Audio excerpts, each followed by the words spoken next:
Thank you.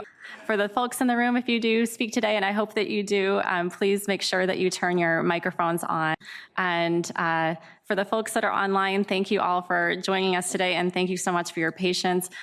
Please do chat in comments. Just moving right along, just want to thank the sponsors here. So Gabby is here in person from GSA DigitalGov University, and so it's been wonderful to have them sponsoring the Adobe Connect platform and also helping with 508 support. And AHRQ Magic is here today. We have a bunch of folks helping with the event day logistics and support, so thank you all very much. Just a quick disclaimer, as always, unless otherwise noted, no statement in this seminar should be construed as an official position of any federal agency. So a quick background on what is the Federal Leadership and Professional Development Seminar Series. So this is a by government and for government seminar series covering leadership and professional development topics and best practices. We started this 2 years ago now, and we have speakers from across the government, employees coming from across the government, the whole gamut from the lower GS levels through SES and from most agencies across the federal government. The last few seminars we've had on average 60 agencies attending per seminar. The goals are to share federal leader expertise and lessons learned, to disseminate successful strategies for common activities, provide free training since training resources are always limited, and to bring government employees together and foster collaborations and connections. Our vision is to build, retain, and connect a more collaborative, engaged, and capable workforce with the tools and expertise needed to more efficiently and effectively serve the public and ultimately go further, faster together. We have 4,200 subscribers right now. Our attendees range from 350 to about 1,500 per seminars. And right now we have 11 seminar videos posted on YouTube and 6 on max.gov. So this is my contact information, and I can share this later as well, information on joining the listserv and also the URL for the YouTube channel. So what's next? Our next seminar coming up, which we do not have a date for yet, but it's going to be a seminar, Organizational Culture and Culture Change, that's being hosted by folks in a couple different agencies. That's going to be a cross-agency seminar. So I don't want to delay this any further. I want to go ahead and introduce our speaker today. So Robert Huttenlocker is joining us today from USDA's Office of the Inspector General, where he serves as the Assistant Inspector General for Management.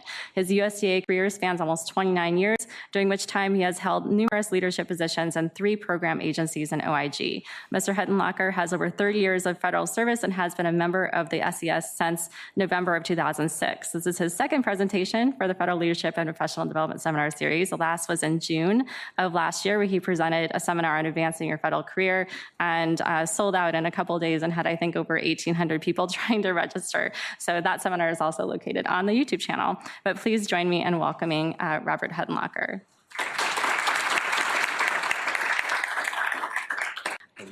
Good morning. How's everyone doing? Thanks to everyone who turned out here to enroll at this beautiful building, and for everyone who's joined us online. This was morning, right? Something's wrong every day, right? And as we'll talk about through this seminar, much of our success and our job happiness and life happiness depends on how we deal with things that go wrong. Because we can't control everything that's going to go wrong, but we can control how we respond to it. I'm super excited to be back. I'll say one thing. When I came in June of last year, I thought I had factored in plenty of time to get from the metro to here. And somehow I was foiled by the map app, because I'm navigationally challenged to begin with, and I went the wrong way, ended up in the shopping district of Rockville, and ended up in 95-degree weather, literally having to run through the mean streets of Rockville to get here in time. I came in at about 5 minutes before, a dripping mess. Fortunately, I had enough time to get myself together. Today, it is literally 50 degrees colder. I actually got here with plenty of time to spare and frozen, but I'm happy to be here. Happy to see and help Kim again. I did not realize that Kim could talk so fast that she could be either an auctioneer or a FedEx spokesperson. So before I get into the agenda today, and this is the agenda and what we're going to talk about, the introduction, key behaviors, 6 secrets, other advice that I have for you, quick takeaways, final thoughts, and questions. I'd like to make a few opening remarks on this. One, I want to thank Kim for having me back. When I was early in my career, most of the time folks wanted me to leave, and definitely I didn't get invited back too much. And part of the issue and the development over the 30 years and improving political savvy has resulted in invitations to come back, and I'm very appreciative of that. Again, I want to thank everyone who's participating today. I also want to take a moment to thank my supervisors, the Inspector General, the Deputy Inspector General at USDA, OIG, and our Office of Counsel who helped me with this presentation and making sure we had everything tight to deliver. I want to let you know before we get into this, because we're going to talk, one of the things we'll talk about today as we work through this is mistakes and experiences that I've had. And you may think that he's making those things up. I don't make anything up, okay? If I say it, I believe it to be true. Are we good? All right, and that's true. One of the reasons that I like doing these types of events, and this is actually my favorite part of being an executive, is as you will learn through this, I had many times during my career where things could have gotten off track, from my original approach to even much more recently. And it was people that took the time to be either a supervisor, a great coach, or a great mentor, and took the time and invested in me to help me get on the right path forward. And if it wasn't for those folks, certainly I would not have gone nearly as far or had the level of success that I've had. I thank all of those people that helped me along the way, and I feel that it's an obligation of those of us in leadership positions to help others with their career and get to where they want to go. So that's really a great passion for me. As far as this presentation goes, political savvy, the first thing I want you to recognize is that this doesn't have anything to do with politics. We're not going to be talking about any bipartisan, partisan issues, Republicans, Democrats, any of that stuff. We're also not going to talk about specific issues in any specific organization. We're going to be talking about general types of things and experiences that you have. To the extent that I use examples, I'll do everything I can to protect the innocent or the guilty. And know that. Within the room here, we have a large number of people. Does anyone want to take a shot at defining political savvy? What does political savvy mean to you as we start this presentation? How about my friend? Well, I would say it would be, do I need to use the mic? Sorry about that. So I would say political savvy would be the ability to not shove your foot in your mouth. That's actually very good. As layman's definition, and actually is a major part of it. Let's look at a couple of definitions that exist out here. And what you're going to see with my presentation is I've done, some of it will be sort of textbook type, and a lot of it will be more practical based on my experience. So we'll kind of get through the textbook part first and then get practical. Fair? This definition, which I got out of an NIH website, says political savvy is the ability to exhibit confidence and professional diplomacy while effectively relating to people at all levels, internally and externally.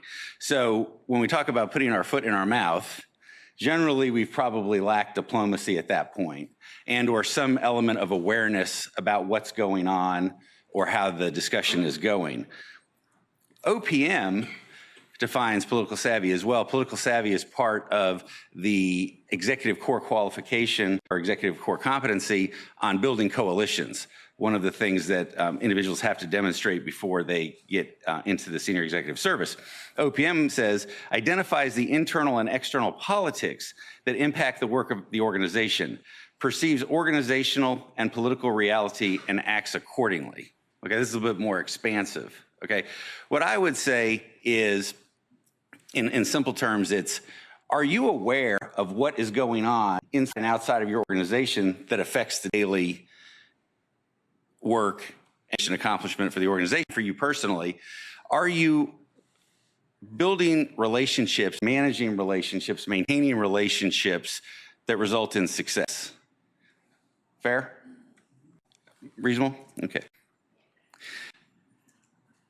Somebody want to offer up an idea of why political savvy is part of the executive core competence for executives? Anyone? Okay, we're starting slow. We still have Nationals hangover. We have one. There you go. All right, please. I would say it almost seems like to be an inherent requirement for a person that's at least slated to be a top executive. Yeah. I think that's right. what's interesting about these presentations that we do, the last one I did was just on advancing your career and the things that do, and then this one and any number of other topics we could, there's a lot of overlap and dovetail that occurs with these things. But fundamentally, when you really look at executive success, leadership success, I kind of boil it down to two things that seem to me to be the most critical, and that's relationship management and resiliency. Both of those come into play here. Relationship management is fundamental to political savvy. It's really two ways of saying the same thing. And it's going to be very, very difficult to be successful in an organization, to work among a team of senior leaders, to lead a workforce, to deliver service without having the ability to build relationships and maintain them. And really to have an awareness of how what you're doing is impacting other people. And we'll get an opportunity to talk about these situations I've experienced, which didn't necessarily go right at the time, and what we have to do when that happens. So as we continue with the textbook of this is also from the NIH website. There's really two websites that I came across in building this presentation that I really, really liked, and this was one of them. And we'll just kind of work through these quickly. The first one is understands priorities, cultural norms, unwritten rules for success at all levels of the organization. Okay, I think the real part of that that's interesting is cultural norms, okay? Because as I talked earlier, we're gonna talk generally, right? Because the culture of every organization is different. And I will tell you from my personal experience, having moved around throughout my career, and even within the department, the two most difficult transitions for me personally were the two that happened after I had been at the previous place for 10 years or more. Because at that point, you're so used to that, you've kind of mastered that culture, and then you go to a different organization and it's completely different. For me, in my most recent experience, and I had had relationships with the Office of Inspector General for almost my entire USDA career. Every job that I had had previously intersected with the office at one time or another. Nonetheless, I went from an organization, an agency that had 8,000 plus people to one that had 450. And that has a completely different mission, completely different operating norms, culture. And that takes to get used to. And that's one of the reasons why it's beneficial to individuals to move around throughout their career, because you get used to that for one, and you become experienced at acclimating and adjusting. The next is identifies when issues need to be escalated to higher authorities and effectively alerts appropriate officials. This one's critical. This will come up again later in one of the other slides. What we see a lot is individuals lower in the organization that when something goes wrong, their instinctive reaction is to attempt to handle it themselves or at a lower level. There's a lot of reasons that they could. Most of them are honorable, right? They're just trying to keep things off of their boss's plate.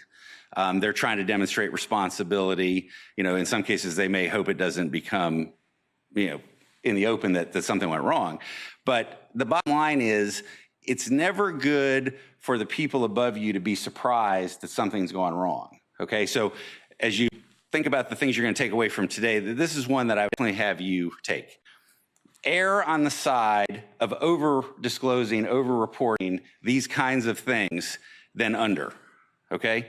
Because it's easy to call your boss back and say, hey, I know I told you we might have this problem, but it's not a problem, or fixed it, it's all good, okay? That's a lot easier than to go to your boss 6 weeks after something went wrong and then explain to them that what was originally a little fire is now a forest fire.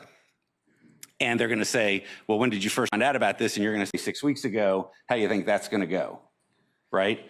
And so the thing is, if you get in the habit of making your boss aware, or whoever needs to be aware of these issues early in the going, that actually tends to build trust and confidence in you. They'll also know that there's probably, that you're not holding back on them with things. So I think that's a really important one, and remember to err on the side of over-reporting there. Demonstrates an understanding of the interrelationships, roles, and responsibilities of your organization. We talk about relationship management, one of the most important things that we see as we rise in the ranks is collaboration becomes more and more critical. Essentially, relationship management, collaboration go hand in hand, but collaboration being the ability to work with other people, right? Because it's just not possible to get everything done by yourself or even with your staff typically. In my current job, we're very, very interdependent. The senior team gets and talks about many, many issues and has to work effectively together. Currently working on a new strategic plan, which has really been just a tremendous example of teamwork and collaboration and developing a really, really good product for our organization. Next, develops and maintains professional relationships. Some of these are similar, but again, relationship management, collaboration, those things. Uses knowledge of organizational culture in making decisions and perceives the impact and implications of such decisions. The issue, again, this is culture, right? That's what we're talking about here. You can't have a one-size-fits-all on this. So something that may be a great action or decision in one organization may not work in the other one because it's not consistent with what usually occurs there. So you have to sort of know the culture and how the things you're trying to do or decisions you're making are going to affect that. Demonstrates sensitivity to surroundings and acts accordingly in conversation. Now, I have a really good example of when this didn't go well for me personally. Something that might have worked perfectly in another setting didn't work in this setting. And we were having a meeting one time. This was in a previous job. It was a fairly senior level meeting on an issue. And there were several of us that were simply colleagues, peers, but the agency head was there. Okay, that particular agency head was fairly conservative, straight, and not terribly humorous. And so as we through this, what happened was a conversation around a bunch of taskers that needed to be done. One person that was sort of the central figure in that discussion, who's a very, very close friend of mine, was just doing her job and making sure that whoever was responsible was clear that they were responsible. So, you know, in an effort to be humorous in that meeting, I deemed my friend and colleague the great deflector, right? Like the hockey goalie type of thing. Well, in normal situations, had it just been us, she would have laughed. She bristled, though, I could tell, right? So that was, you know, I realized right then that I had made a mistake in not really evaluating that situation and doing the right thing. So I knew right then that I was going to have to deal with that. It wasn't the time right then because the meeting needed to continue. But as we'll talk about, you know, when you make a mistake, you have to own the mistake, right? And you have to make sure the relationship doesn't suffer. So after that meeting, I went back to that person and I talked to her and I said, you know, I realized I shouldn't have said that in that setting. And she was appreciative that I had come back to her.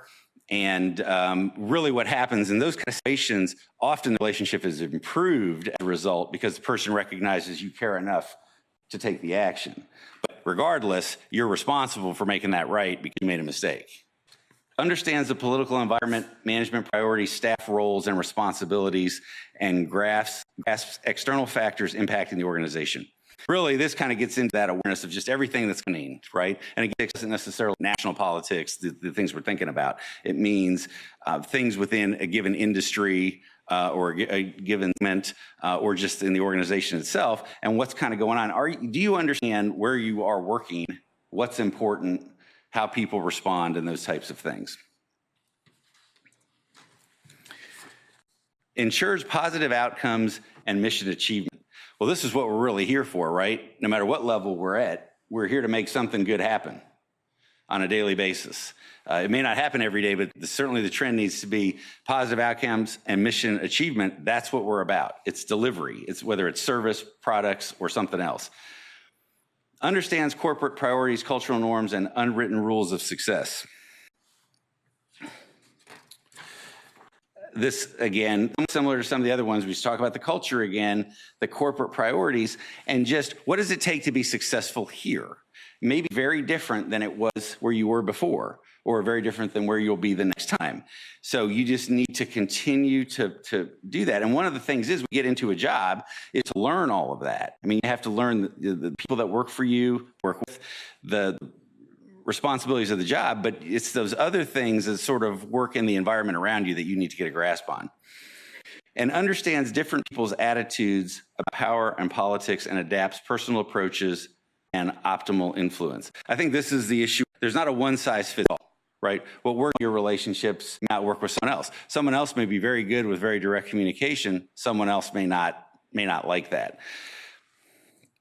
Okay, so switching to this next one, and I really like this, and I want to thank Dr. Marie McIntyre, who is allowing me to use her 6 secrets of political savvy people in this presentation.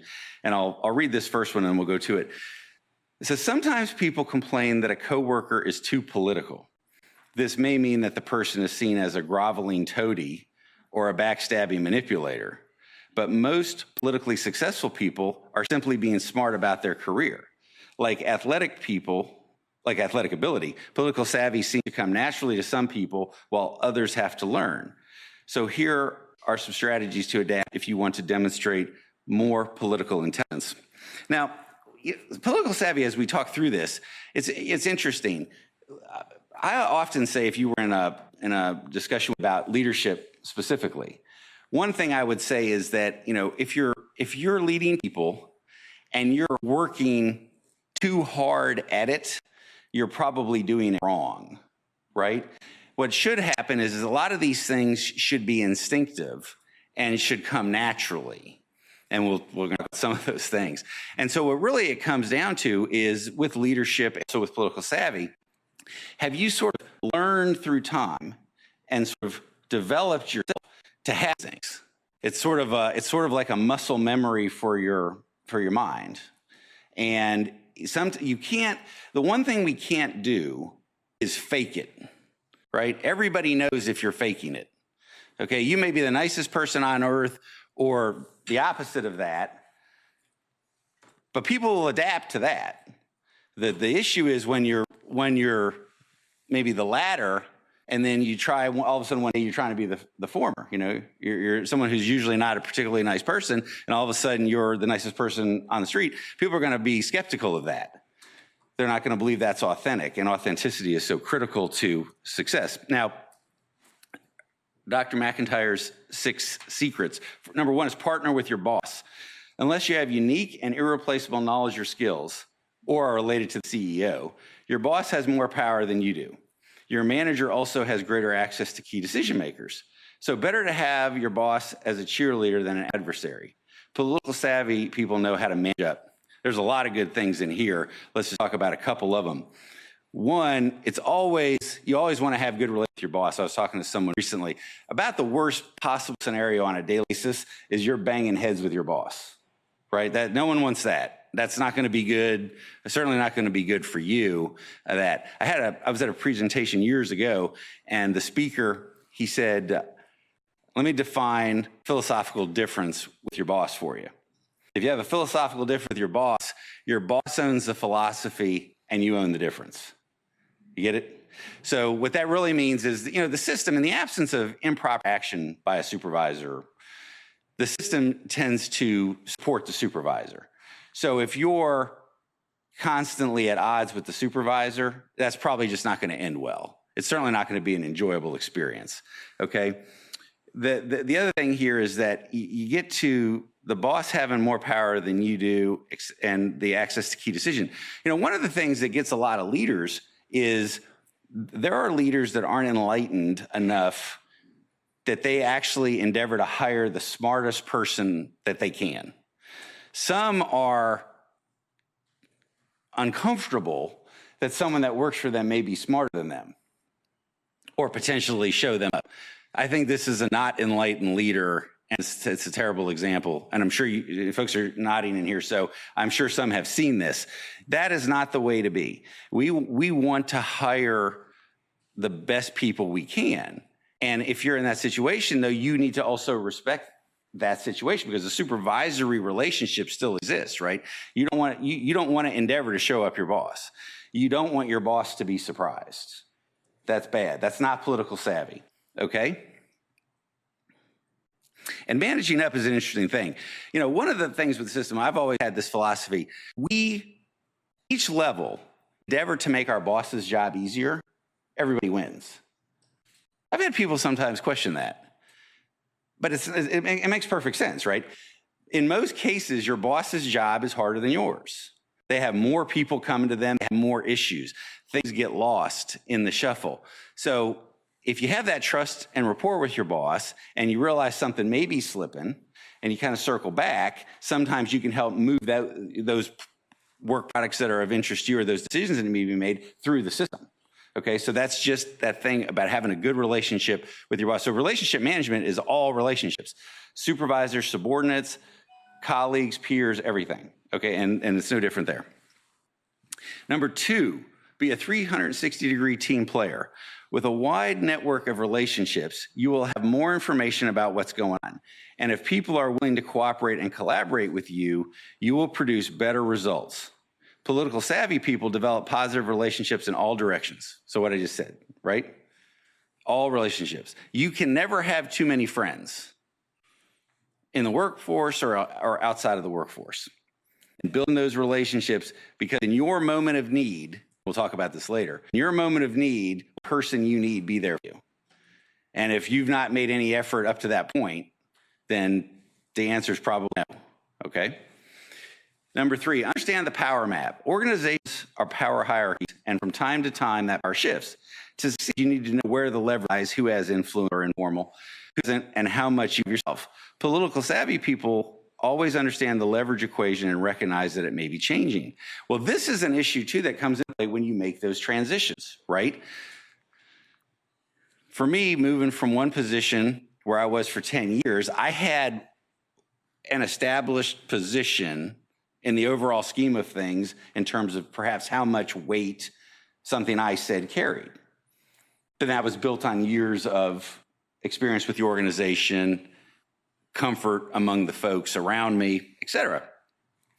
If you move to a new organization, you can't necessarily expect that to be exactly the same, right? Because that organization needs the time to develop that, and there's already people there that have earned what you had before. Okay, so you have to continue to work to rebuild that. So that's kind of, you start over to some extent, and we can talk about trust at some point as well. That's a fascinating topic. Practice subtle self-promotion. No one can appreciate you if they don't know what you're doing. But that doesn't mean you should be an insufferable braggart. Find natural ways to mention achievements and challenges, like sending regular progress reports to your boss or chatting about projects at lunch. Political savvy people share information without being obnoxious, right? So the way I handle this with my boss, a senior executive for 13 years, nonetheless, I don't withhold information from my bosses.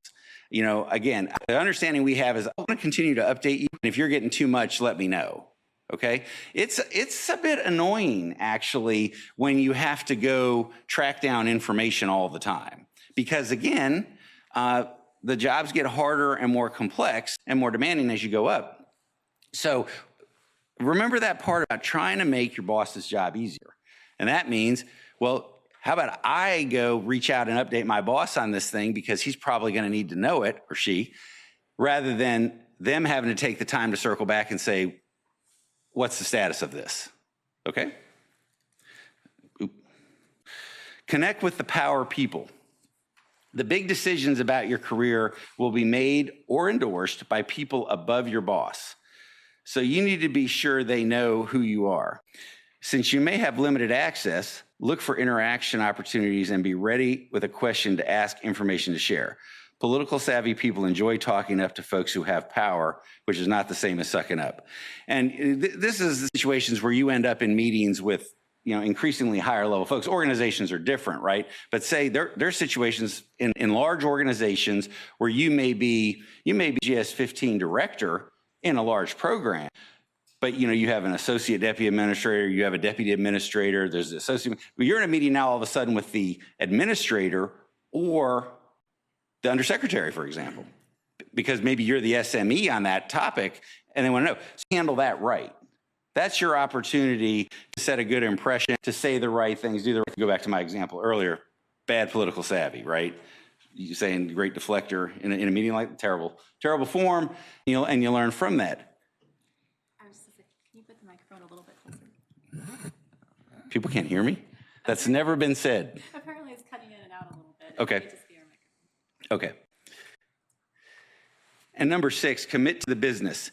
An indifferent, apathetic attitude never impressed anyone. If you want decision makers to think well of you, you need to be interested and excited about the business, because you can bet that they are. Political savvy people choose a career that they find interesting and energizing. You can't fake enthusiasm for long, okay? You can't fake much, okay? Now, this is what I've always found, and I've been a supervisor now for almost 24 years.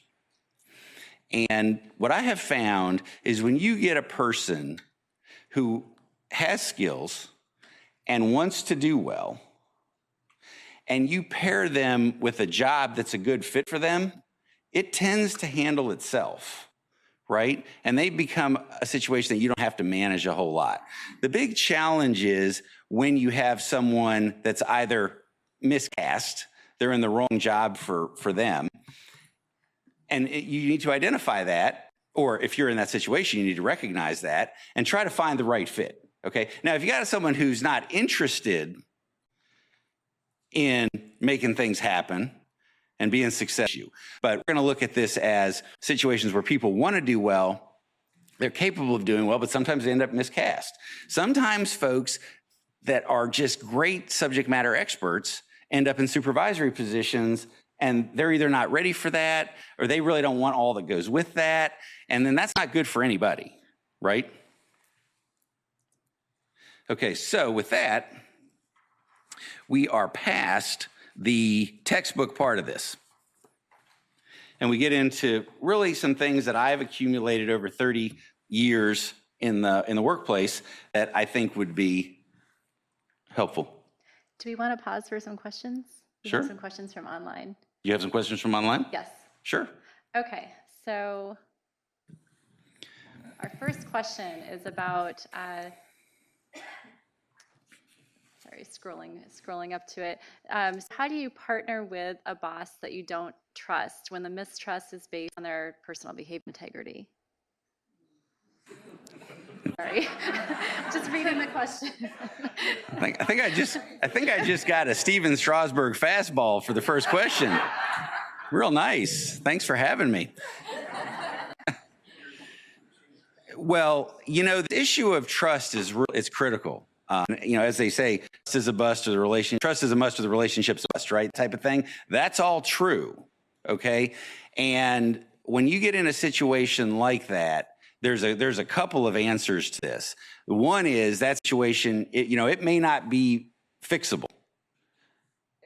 And if that's the case, again, we kind of get into that situation earlier, assuming that the boss isn't doing something inappropriate, you might want to begin to look at your options in terms of where it might be a better place for you. Now, hopefully that's not the case. And hopefully these things can be worked through based on communication. But if no one's talking, and it's just there festering, it's not going to get any better. It's only going to get worse. Okay, so we had a training event back in the summer, and one of the things we learned there was we kind of got the different styles of communication, and actually, even though the word sometimes is viewed negatively, the preferred style is assertive communication.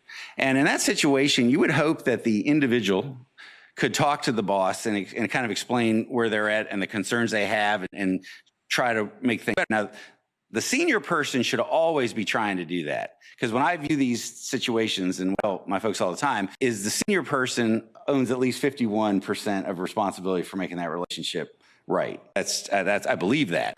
So, if you have those kind of relationships, now trust is a fascinating thing. While we're on this question, I'll say this. What I have found over all these years, especially working with senior people, is that there are varying degrees of trust. Okay, and it's important to recognize that.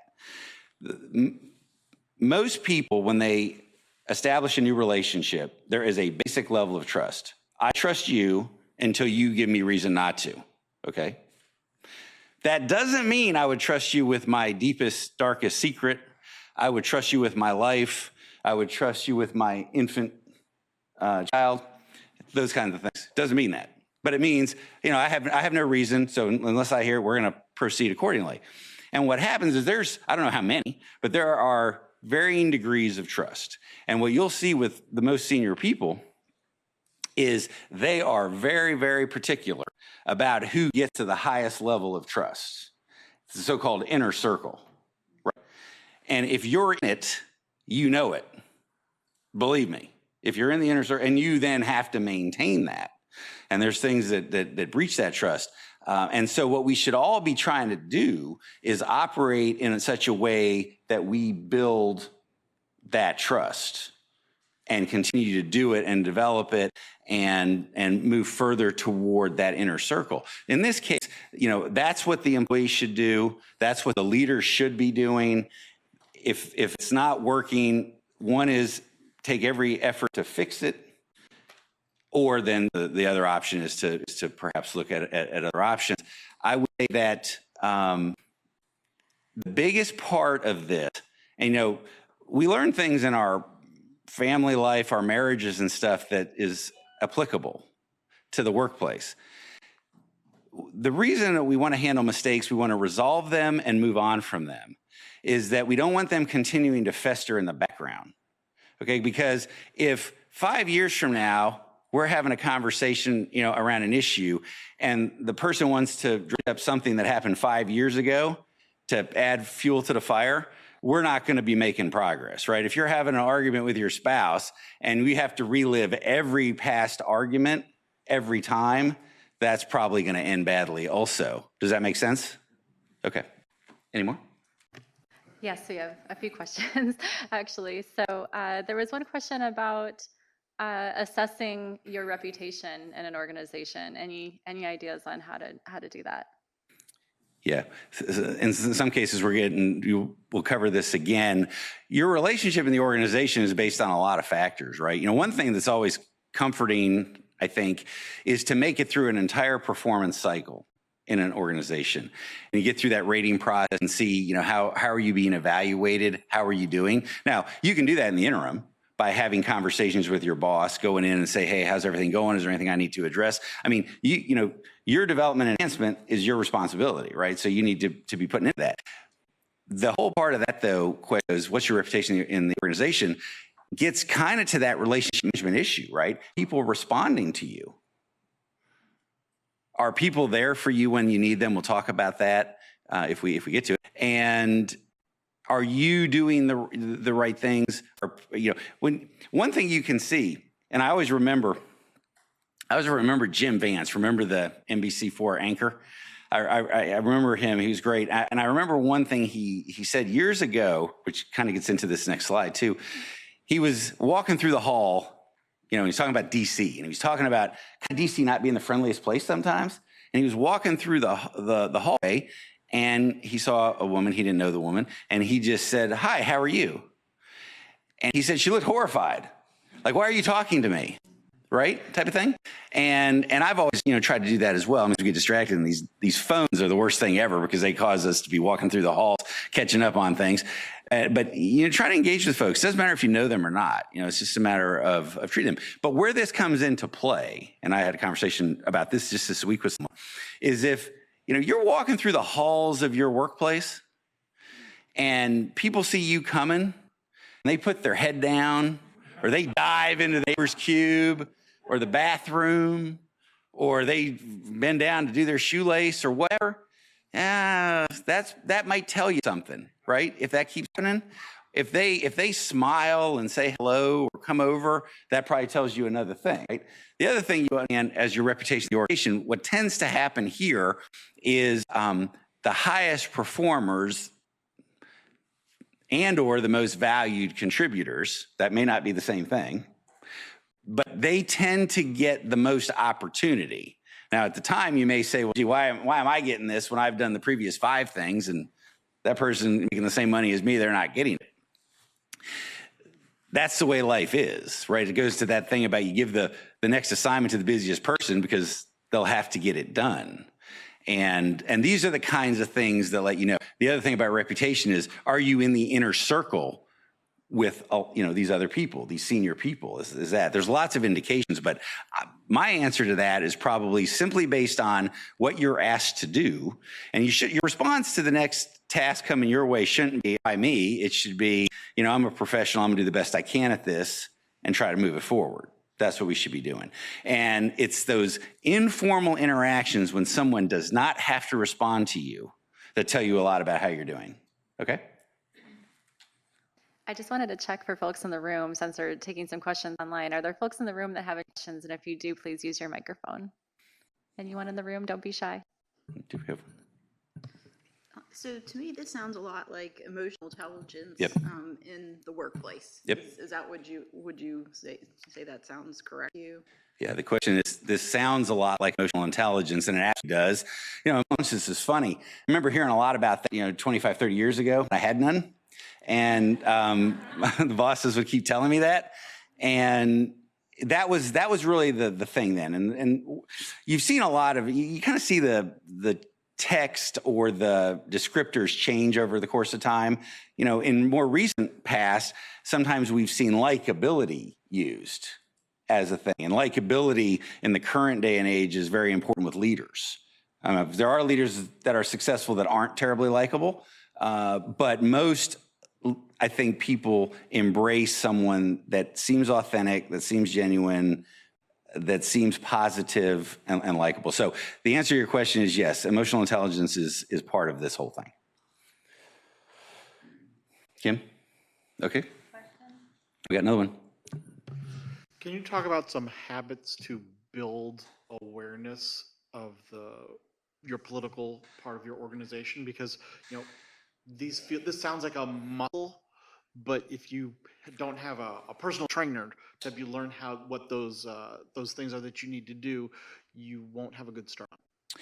Well, yeah. So the idea here is, what are some things you can do to build awareness about political aspects of the organization? Now, the first thing I'd say is, you know, when he was talking, that scene in The Godfather, when Marlon Brando was talking about his sons, and he loves them and he indulges them and they talk when they should be listening. That's part of it, especially when you're in an organization, is you spend more time listening than talking probably and taking things in. If you're building those good relationships with your colleagues and peers, they're going to help show you the way. They'll explain where the landmines are. They'll explain where who the power players are. They'll tell you in exhaustive detail where the animosity and acrimony exist. All of those kinds of things. So it's part of it is just having your eyes and ears open and paying attention. And as we talked earlier, you know, and then using that and making decisions about how you're going to handle situations.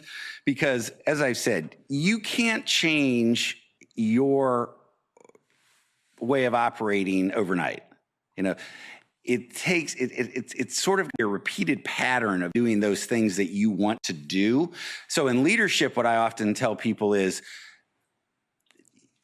like you're doing right now, right? Everyone's making assessments over, you know, how this presentation is going, who this guy Huttenlocker is, do we like this guy or we don't like this guy? Everyone's doing that. We do that. It happens. And so what I would say is, then, if you say at the end of this presentation, just with this one person that was in front of you today, these are the things that he did that I liked. These are the things that he did that maybe I didn't like. And then that list should be short, I hope, but that's up to you. But then regardless, from his list, and then you say, okay, so these are the kinds of things that appeal to me in how someone conducts their business, leadership speaking, whatever. How do I do relative to that? Okay. And if you all of a sudden say, well, he smiles a lot, I never smile. I like smiling, maybe I should start smiling more. Well, you have to take things a little bit easier and start doing that. And then, you know, if you smile all of a sudden, if you come in the next day and you look like Joker, people aren't going to buy that, okay? But if you gradually begin to do it, it'll become part of who you are, and it will take. So that's kind of the way to do it. The example of this I always use, and we talk about, this example covers a lot of things. From a leadership standpoint, I'm a Cowboys fan, don't boo, don't hiss, don't any of that, but at Lifetime, we've had a series of coaches over the course of time, and two that are sort of polar opposites that were both successful were Tom Landry and Bill Parcells, right? Do most of you know who these people were? Well, Tom Landry was this very orderly, very stoic, always kind of looked in control, very, thin, well-tailored, beautiful. You rarely saw him express any negative reaction or anything like that. Bill Parcells was a much bigger, sort of roundish, bombastic, temperamental individual. Now, if we're being honest, I am more Bill Parcells-like. So as much as I'd like to be Tom Landry-like, over the course of time, I've tried to move that way, right? But if I'm Bill Parcells or Mike Ditka or whoever one day, and the next day I come in the office and I'm wearing a jacket, which I almost never wear in the office, a fedora, and acting all serious, people are going to say, what are they going to say? They're going to say, what is going on with Rob? That's not Rob. Now, if I gradually over the course of time start, maybe I'll wear the jacket now and again, and maybe I'll test drive the fedora on a Friday or something like that. And then all of a sudden, years later, it's been a gradual transition. It's also who I am now, and people believe it. Okay, so that's kind of the answer to your question. It's a matter of recognizing, learning from the people that will share with you, learning from them, beginning the process of kind of ingraining that in your approach. Okay? Anyone else? And the thing about leadership change, what's fascinating about it, and you said it to an extent there, is that, these big government organizations, they're going to continue to function after all the current leaders are gone, right? I mean, OIG, Office of Management, was there for 40 years before I got there. It'll be there for God knows how many years after I'm gone, and it'll continue to operate. The question is, will it operate, better for me being there or worse? I mean, the endeavor is that you make it better than you found it, right? You leave it better than you found it. And one of the ways you do that is through all these things. It's making clarity of purpose so the folks understand what we're trying to do and why. You are open and transparent with them and talk. And some of these things are going to be in here.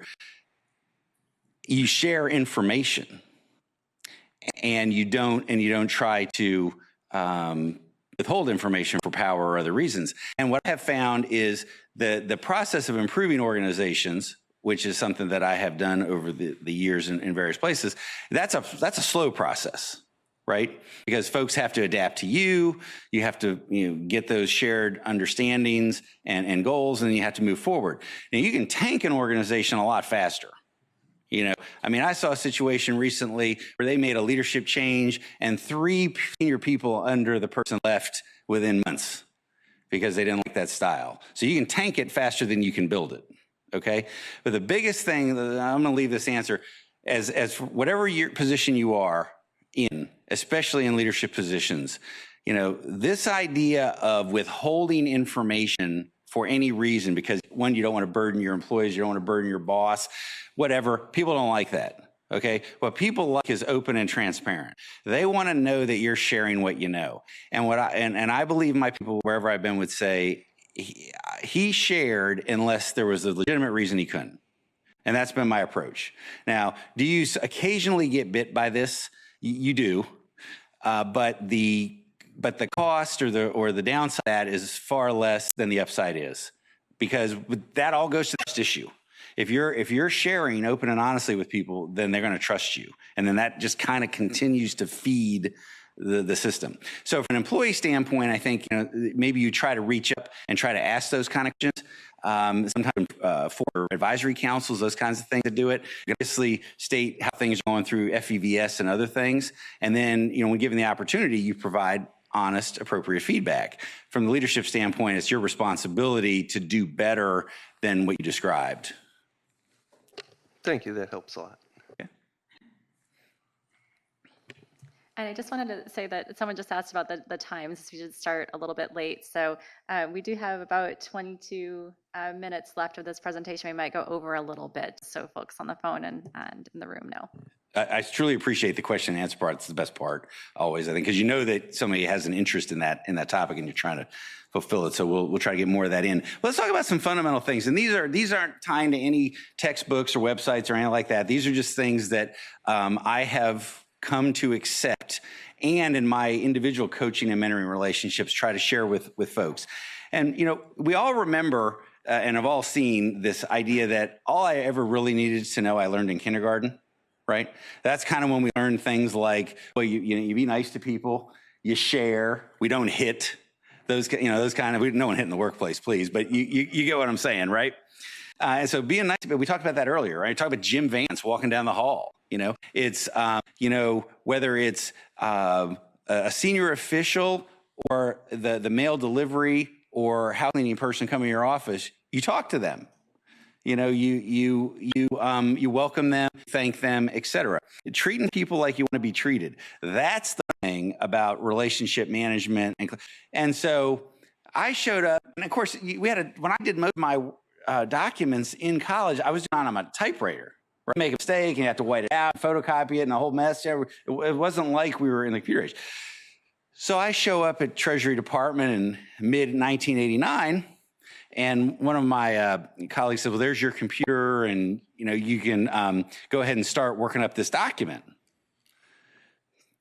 And of course, the admin staff is over there. And what did I say? I said, well, gee, isn't typing her job? Oops. Oops. How do you think that went? Wow. Yeah, no. We type our own documents. And then I had remorse over the fact that when I was in high school and I entered typing class, another one of my dad's recommendations, unfortunately I didn't listen this time, when you had to go to 2 fingers on one hand, I quit. I said, I'm going to go to art or something. And so that was a mistake, right? Typing, who would have known, it became even more significant that you know how to do it. So I've become over 30 years really good at a completely unorthodox style. I don't even know what the keyboard says, but somehow I know where they are. It's kind of crazy. But anyway, yeah, you don't say, isn't that her job?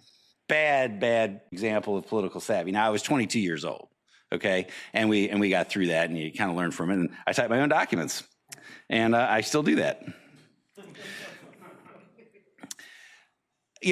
If you were at my earlier seminar on advancing your career, I talked a lot about my own career transition and how the first quarter of my career when I was a staffer was completely different than the rest. And the reason I say that, the first 7 years or so of my career, from 89 to 96, I was a high production staffer. There's no doubt about it. I worked really hard. I did whatever the boss needed. I had a lot of energy and enthusiasm. But I didn't do any of these things we're talking about today. I didn't worry about self-awareness. I didn't worry about relationship management. I didn't really worry about collaboration unless I had to. I worried about giving the boss what he wanted and getting promoted, right? Bad.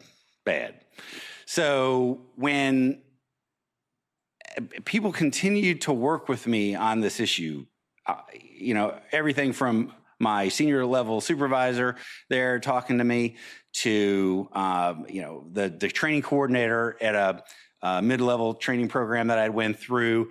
And they said, Rob, you got to look at how you're conducting business. People they don't like you. You're not, it's all about you. You're kind of arrogant, those kinds of things, right? And as I was going from into my first supervisory job in 1996, and I don't know if if he believed this to be true or made it up, I don't know, but this definitely happened because I remember all these years later. My senior executive boss at the time, I was 13, he was executive, I'd been with him for 5-6 years. And he said, Rob, I want you to know this, and I want you to think about this. He said, everyone I've ever known who made GS-14 before they were 30 never went any further. Now, we know that's not true. We see that now. I've seen senior executives in their early mid-30s even. So we know that's not true now, but at the time, based on my involvement, I believed it to be true. And I understood what he was saying. And what he was saying is that the folks that get too much too soon they're not prepared, and they don't do all of these things we're talking about. And as a result, their career sort of flames out, right? So if I'm talking to you about this conversation from 1996, that means it resonated with me, right? And so then what was happening, I'm 28 years old, and I have another part of the story I want to tell you, but I'm 28 years old, and I'm going into this supervisory GS-14 position, and the realization hits me. Man, I have almost 30 years to go. I want to be an SCSer before I retire, but that's only 2 promotions, in theory, 15 SCS. Well, what is that? If you have 30 years to go to get 2 promotions, what does that tell you? It tells you you're going to spend a lot of time in something, right? And so maybe I shouldn't be so worried about the next promotion now. And we started doing those things that we talk about to kind of ingrain a new philosophy. And the kinds of things that I did were, I actually had an epiphany. It hit me. Whether I'm a 14 or 15, something, there's 30 years to go here, so let's slow this thing down, okay? Let's ratchet it back. Take time to learn and adapt to the organization. Fundamental to political savvy. Master the job you're in, not focus on the job you want or the next job. Take care of the people, your staff, your colleagues and everything, and develop and improve yourself. That sounds simple, right? Fundamental change in my approach that took with continued coaching and mentoring over the years. If you were to talk to folks that knew me at the beginning and the folks that have known me in the 20-some years since, you would get a dramatically different account of Rob, the colleague, Rob, the employee. The first would say he was all about himself, all about his advancement, et cetera. Everyone's now, I think, would say that guy works with people, he collaborates, he builds relationships, he gets things done through that cooperation. And it's just made just a remarkable difference. And I think Dave was right, the person that told me what he did about the 14. I probably wouldn't have gone any further, okay? Now, the other thing I wanted one of the things I want to get in here that is, you saw the picture of me there at the beginning. And that picture, I think, was actually taken about 6 years ago, okay? You notice my hair was redder then. I just want to give you a little, as we talk about keeping it real and your career, when I graduated college and was going to set the world on fire, my hair was really red, and I weighed 165 pounds. I also looked really young, right? I mean, there's pictures of me. It's crazy looking. It looks like Howdy Doody. And so then you saw that picture, and now, 30 years later, 13 of them at the SES level, 5 at the 15 level, and 24 as a supervisor. Clearly, I'm not 165. The folks in the room, some gasps. 265 is about right. The best you can say about my hair right now is what this nice woman in the halls of USDA said recently. She said, "Your hair's so pretty. That's ginger colored." And I'm like, it looks kind of white to me, but whatever. A really nice lady. So the point is, these things, these career things, this is a marathon, right? I mean, these aren't jobs typically where we can retire in 20 years. Like some careers, this is about a 35-year marathon, okay? So going back to those early days, I was in such a big rush, kind of at some point you have some regrets about that. I tell people, take your time. Take your time and develop yourself so that when you get to the next level, you're ready and so that you pace things out. There's no rush here. Many, many people end up as senior executives their last 2, 3, 4 years, and they're out, okay? When you do have 13 years, it'll end up being 17 for me if they keep me that long. It wears on you, and your resilience is going to be tested, and it just does. This next one, relationships matter, and the further you go, the more critical relationship management becomes. Now, I've said this repeatedly in this. You have to remember this. Okay, you absolutely must remember this. You must know: do you have friends and confidants? We'll get more on that in a minute. And just people that you engage with, that you work well with, that you trust, or are you just a lone wolf in your organization? okay? Because most lone wolves aren't going to be real successful. If you are that, you have to be really good at something. Like know how to do something no one else knows how to do. That's not really me. So it is. Now, and I've used this example. If you were in the prior webinar, you heard it. This is this business of the 5 p.m. Friday phone call test. This is a thing that you can do. And this is when you're in your moment of need and you desperately need this person to pick up the phone on Friday at 5. I just use that as the quitting time. Like anyone works till 5 on Friday. So do they answer the phone? Now, this is an academic exercise, by the way. I had one person call me out one time on this issue, and we'll talk about it. But this is assuming they're there, but they're also about to wrap it up. Do they answer the phone? Okay. And I had this happen. I've had this happen on both ends, but I vividly remember a former colleague who I'm very close with, and I am literally about to pack up and leave for the weekend, and that phone rings, and of course these phones have that darn caller ID, so you know who it is, right? And I'm like, oh, I got to answer that phone because she'd do it for me. The guy that called me out said, well, shouldn't you answer the phone because it's your responsibility? I mean, boo. I mean, we're having a conversation here. Work with me. And the thing is, I said to myself, you know how the mind processes like so much stuff so quick? And literally as that's happening, I said, you know what? I have to answer that phone because she would do it for me, right? Well, if you don't have those kind of relationships with people, you're stranded on your moment of need and you're going to end up not delivering. You're going to upset the boss. You're going to whatever. Has anyone ever had this happen in the room, either way, that you've called someone late and they either did or didn't answer, or you've been faced with that decision of whether or not you wanted to extend your day? We got some nods here. Yeah, it happens. Trust me, it happens. One of the things in leadership and just in communications in general, you know, I was talking to this gentleman over here before we started, and, you know, there's different leadership styles. You know, one style, and I've worked for folks like this, they're very prescriptive with their personnel, even at high levels. That is, they're going to say, we have this we need to do, and I need you to do this, I need you to do this, I need you to do this, and then come back and we'll figure it out. As opposed to calling the team together and saying, we have a problem, what are we going to do, what are the ideas, and then working through that and then maybe making decisions as necessary, right? Everyone knows these different styles. Most people that I'm aware of prefer the latter. One of the things that happens, you know, with the person who wants to be the smartest person in the room, they give a lot of directional statements. Sometimes they're not correct statements, but they'll say things in the affirmative, as opposed to making the same point but as a question. Like, I think we should make the entire staff work overtime this weekend. Or, well, would one option be for the staff to work overtime this weekend? See the difference? You've said the same thing.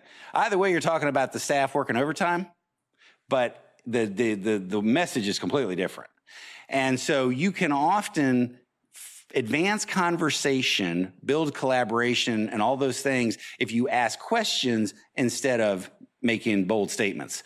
Now, if all you do is ask questions, then that can become a little tedious at times. So it's a matter of mixing them. Do you have a question? Please use the microphone. Thank you.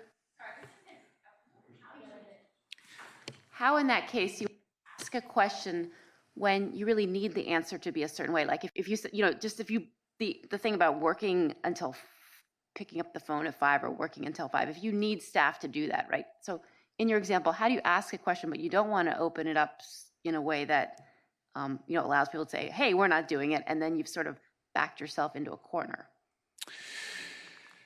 Oh, boy, I've seen that handled a lot of different ways. This is a tough group, you know, man, I need a raise. Oh, I'm getting paid 0 too.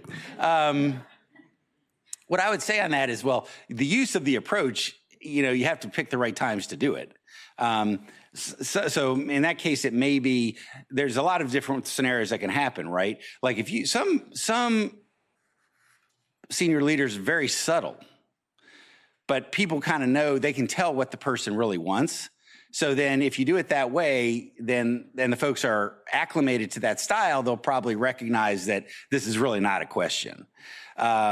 If sometimes it happens where you do then say, you know, okay, well, let's talk about other options, and then you circle back and say, well, I think we need to do that. So I think you choose your time to ask the question that, versus making the statement. If you're in the business of asking questions that really aren't open questions, people are going to figure that out, right? That you're not authentic with the question and you're playing them, they're not going to like that. So you use it the right way. But it's all about the situation you're in and what the appropriate approach is. Fair? Okay. Harsh or sharp communications can undermine your effectiveness. There are times that one can be too articulate. Okay? And it can be off-putting for folks. You can be, I had a person one time, one of the smartest people that's ever worked for me, very, very smart, very productive, very passionate about the work, and incredibly, there's not going to be a lot of question about what happened or what she's thinking. But it was so harsh in the delivery, so sharp in the delivery, you could actually see people would just shut down and wouldn't actually hear the great idea because they couldn't get through the delivery. Now, has anyone ever seen this before? Okay. In this case, actually, through a 360 feedback assessment, this particular individual wasn't as good at taking constructive feedback one-on-one. Brilliant, though, through the 360 process, which gives you an opportunity to read and digest and then go. And I never could figure out exactly what this person did, but they did something to change the delivery just enough to be a lot more palatable to the user and has been more successful as a result. Okay. Now, the flip side of this is folks that are really just sloppy with their communication, right? Do you know anyone that starts every sentence with so or every single one? That's bad form. It's not folks. It's nothing. It's annoying, is what it is. So what you want to do is, one boss said, the same boss who told me that no one under 30, they got a 14, everyone first. Okay, he said early in my career, so Rob, you say I'm an O too much. Okay. Do you know why you do that? Not really. He said, well, you do that because you don't know what you want to say, and you're trying to fill the space. He said, a few seconds of silence is much better than that because it looks sloppy. Now we have to rehearse this, right? And people that speak more than others are generally going to be better. You yourself, whoever it is, the more you speak, the better you're going to be at this. But the point is, you want to have communication that's somewhere between the rails of so and so sharp that people just are cringing at the delivery. And if people are cringing at your delivery, you can see it if you're paying attention. Mistakes, we all make them. Many of these are interpersonal, and those impact on perceptions of your political savvy. So if you're not paying attention, if you're not circling back to the great deflector and making that right, that just sort of snowballs. Then you get a reputation that person's just not really aware, or that person doesn't play well with people. The key is how you respond and what you learn, and it starts with owning your mistakes. Now, this is the honest truth. I believe if you were to ask people that have worked with me over time, you would hear no one owns his mistakes like Huttenlocker does. Now, I'm uniquely qualified because I've made a lot of them, but I definitely do own it when I make it. Just so you know, Kim's telling me we have 7 minutes left. So if you're eager for it to continue or eager to end, you have your answer. Guidance and feedback. Now, I've talked a lot about coaches and mentors today. Coaches and mentors are extremely valuable, and they help you with the political savvy issues in particular. I mean, they really do. Mine were just instrumental in this, and I have an example, one of the best examples. And you know, I don't want you to think that, just because you get to be a senior position that you know everything, because I've still had gaffes along the way in the more recent past. Now, I became senior exec in 2006. It was probably in 2007. But this is, by the way, not the most recent one, but this is a big one. So, and I was in an organization, and I had my silo, okay? And I had a vacancy of a manager position. And one of the senior most officials in the organization, who was my boss 3 levels up, I think, tried to sort of suggest to me that I look at a certain candidate. Has anyone ever had this happen? So my unenlightened approach to that was to more or less tell him, well, thanks for that, but I'd kind of like to select my own people. Oh, that went well. So I got a call that said, Mr. So-and-so would like to meet with you. Can you come next week? So now I knew I was being summoned because I crossed a line, and I had a week to think about that before I got there. That was great.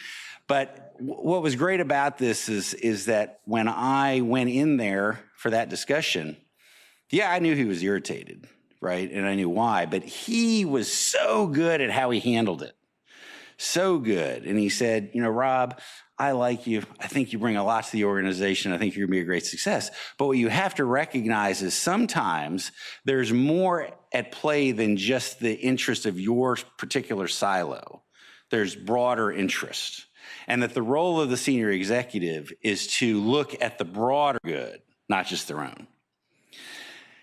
Now, that individual, and I became increasingly close to that person hierarchically and otherwise over the years, and continued. Now, that was not the only time we had that conversation about the role of the senior executive, but eventually, what did it do? It became ingrained in me, and then I began being the one telling other people that this is the role of the senior executive, right? So it's a matter of learning and sharing, okay? And this is another individual where, we talk about that trust and the circles earlier.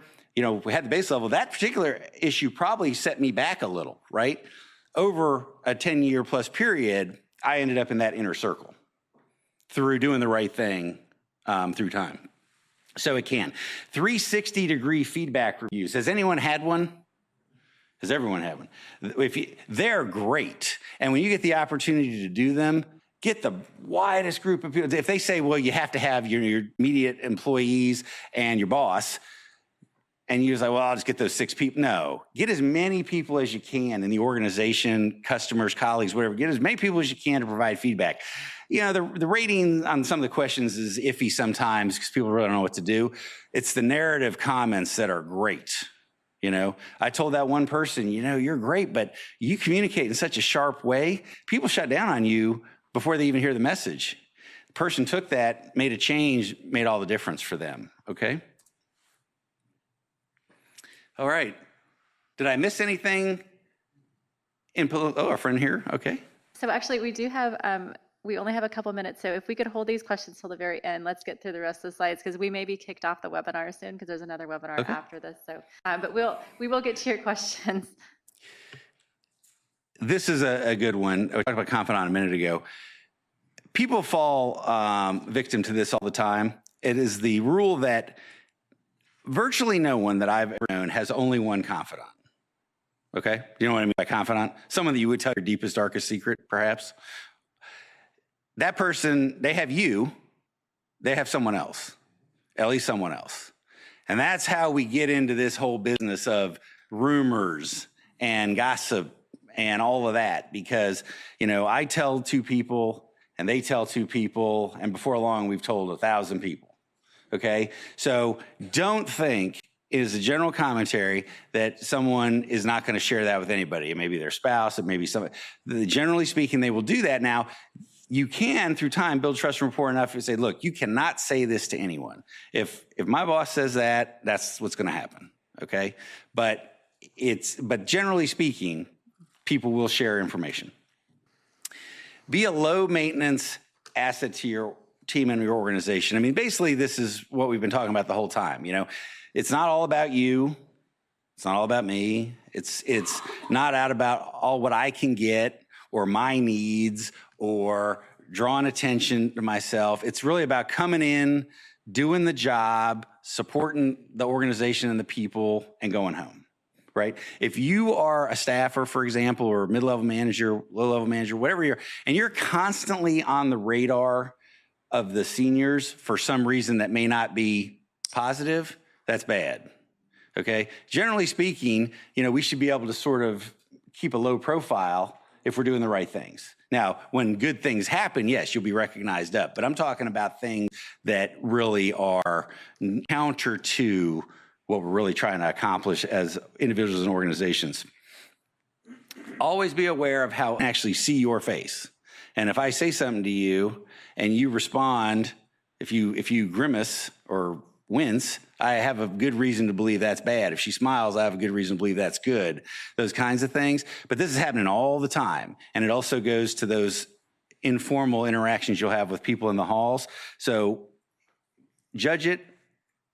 We're down to 3 minutes now, but we're getting close. I talked about this earlier, but I want to emphasize it. Don't let your boss be the last to know something that's important to them or the organization. Bad. Everyone's going to remember this, right? 30 years from now, you're going to remember that like I remember no one that got GS-14 before 30 went any further. That's the goal. Don't let your boss be surprised. It's a bad look. Continuously monitor and evaluate your performance and relationships. Just everything we've been talking about. It's an ongoing, there's no beginning and end. If something goes wrong today, make it better tomorrow. If something went well today, do it better tomorrow still. One of the things I do in my developmental ones is talk about this idea of commitment to excellence. I didn't invent that phrase. It's been used elsewhere, but I borrow it.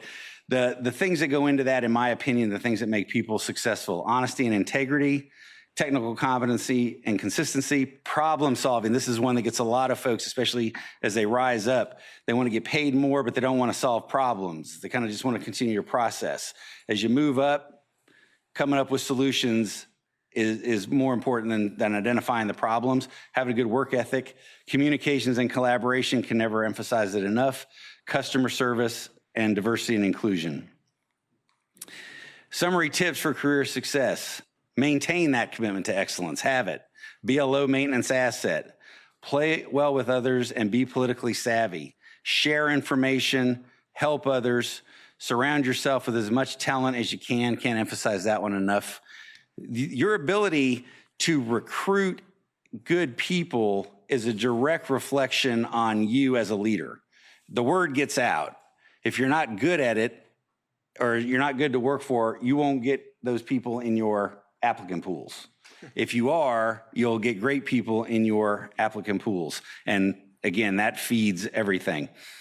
Endeavor to make your supervisor's job easier and choose your jobs wisely. Just because you get promoted isn't necessarily the best thing. You want to be promoted in a place that's going to be good for you and where you're going to perform well. If those things aren't true, you're going to have a bad daily existence before your long commute home.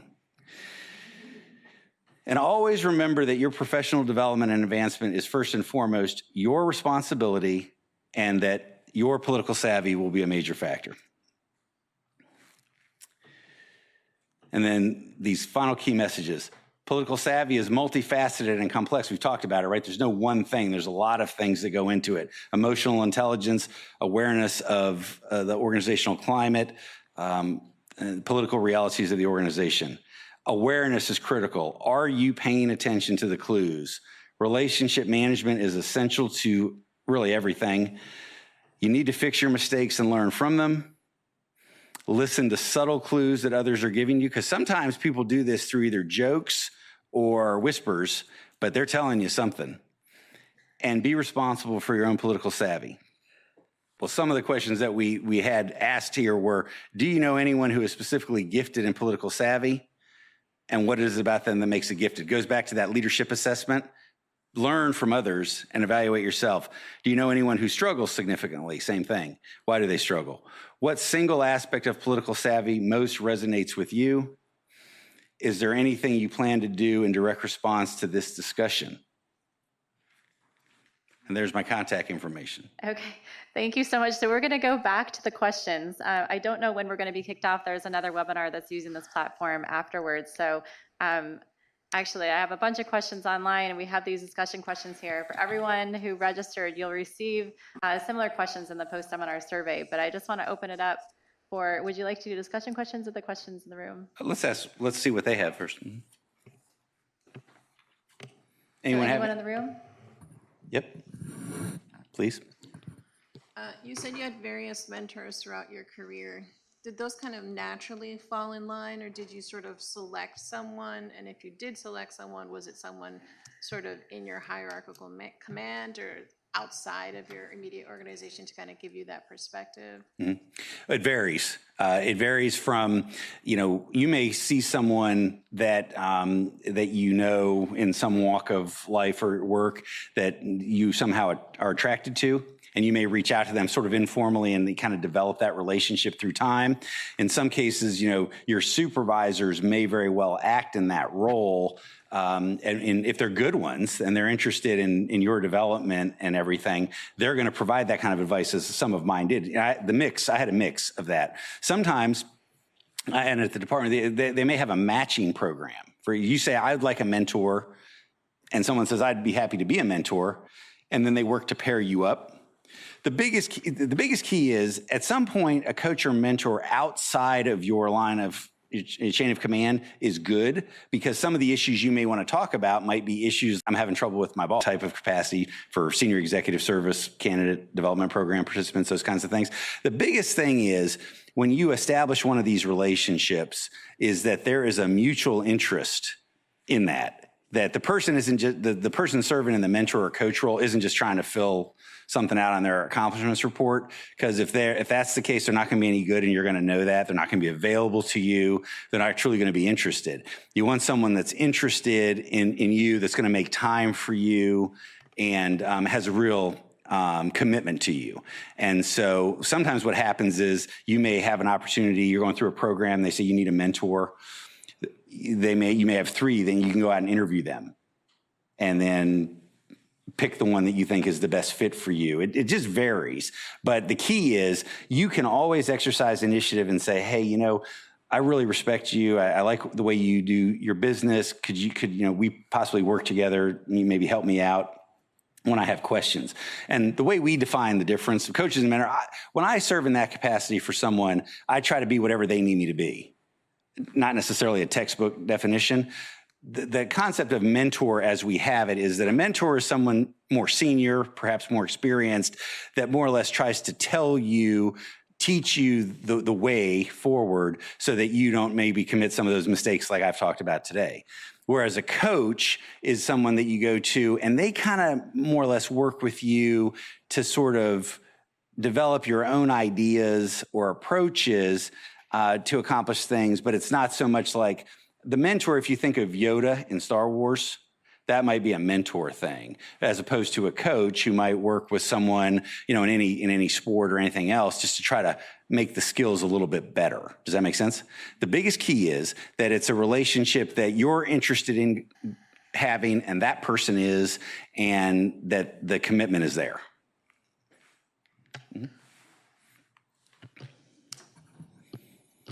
Often we're in situations where, due to diminishing resources, maybe organizations are competing for resources, competing for slots.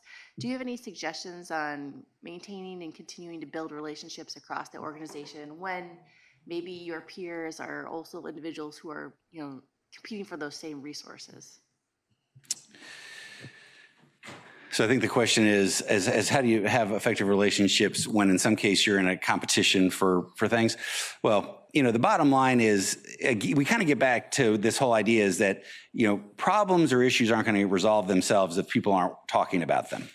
And so what I would say is, if you're doing those things like being open and honest and transparent around your needs, around issues and those things, and you can at least get the things into a forum where you can have a conversation around it. I mean, we deal with that issue. I mean, every job I've been in, you only have so much money. You only have to afford so many people. Right now, we kind of manage the human resource function of my job, but and support the organization. Basically, every organization wants more people than they currently have approved.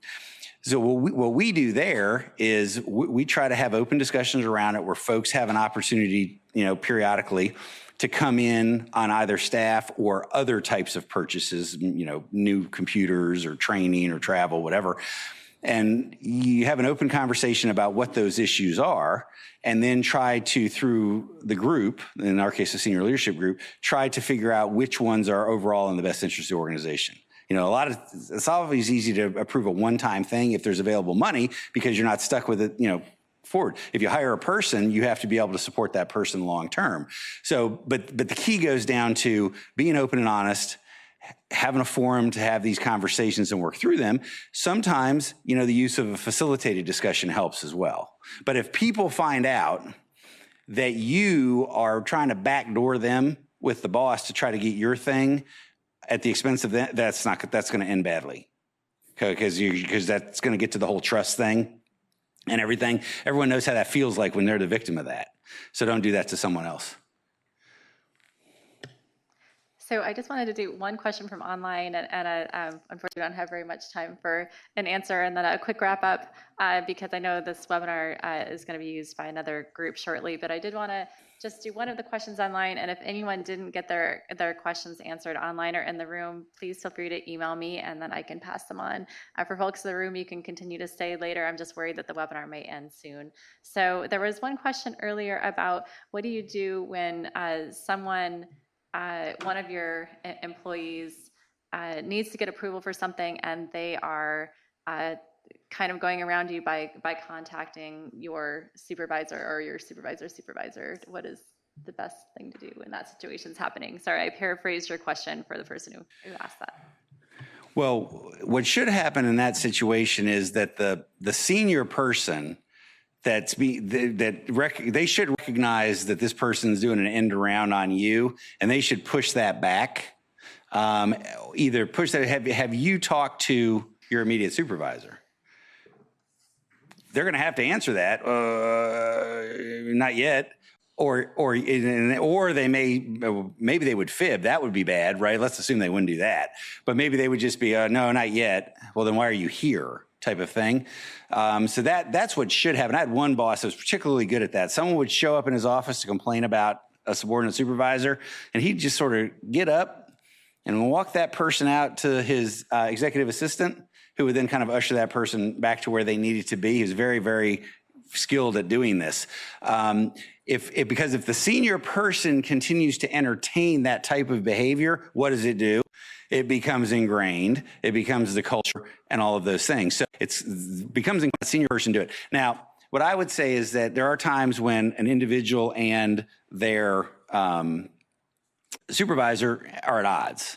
And I don't think it's ever a problem for the two to go to the next level and have a conversation, or to bring in the mediator or those kinds of things. But people should not be doing that. Again, that erodes trust and all of those things that are important. So that's how I would answer that question. And that's actually easily fixable, but can also become a real problem if it's not dealt with. Okay, we're going to have to wrap up now, but I want to thank everyone for coming today, and thank you so much for your presentation. And again, if you have any additional questions, I can forward them on. Thank you, everyone.